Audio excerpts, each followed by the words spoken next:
قال النبي صلى الله تعالى عليه وسلم لا يؤمن احدكم حتى اكون احب الي من والده واولاده والناس اجمعين وهو البخاري مسلم আল্লাহ রাসূল বলেছেন যতক্ষণ পর্যন্ত আল্লাহর বান্দা আমার উম্মত যতক্ষণ পর্যন্ত আল্লাহর বান্দা আমার উম্মত যতক্ষণ পর্যন্ত তার বাবা মা ভাই বোন স্ত্রী পুত্র ধন দৌলত আত্মীয় স্বজন সমস্ত কিছুকে ত্যাগ করে আমি নবী মুহাম্মদ রাসূলুল্লাহকে যতক্ষণ পর্যন্ত মহব্বত প্রেম ভালোবাসা করতে পারলো না ততক্ষণ পর্যন্ত সচ্চা পাক্কা ঈমানদার হতে পারলো না।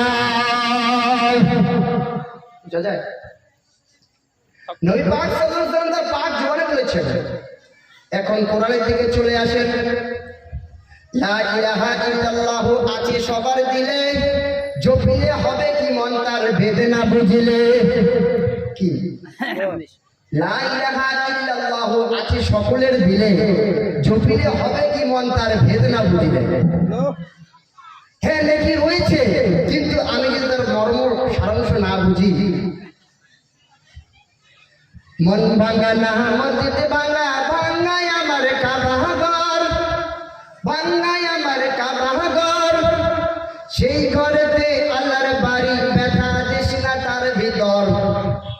আসল কাবা না চিনিলে ডাকলে কি আর তারে মেলে, আসল কাবা না চিনিলে ডাকলে কি আর তারে মেলে। বেথায় আল্লাহু আকবার কথা মনে পড়ে, বোঝা যায় আমি ফকির গুনাহগার।